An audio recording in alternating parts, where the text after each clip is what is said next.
Hello everybody, welcome to this channel. Today I'm going to show you how to track any object in any video with the text in Capcut.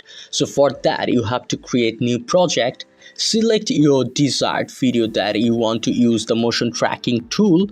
Now click add, delete the ending part. Now click text, add text.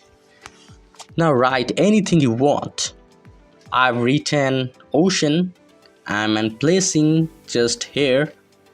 Okay, now I'm going to adjust the length of the second timeline with the video timeline. Now slide the options from the bottom. You will able to see an option that is tracking. So click on tracking. Now you will see a yellow circle, and this is the portion that indicates which portion you are gonna track. You can adjust it like that. So I'm going to track the head of this man. Now click the start tracking. You can see that the motion tracking is processing. Okay, the loading is done. Now let's see how it looks.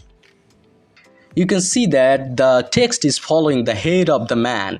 Isn't it looking so much cool? So if this tutorial helped you, like this video and don't forget to subscribe to my channel. And thanks for watching the full video. You will get an amazing content every day if you stick around with this channel. So see you in the next one.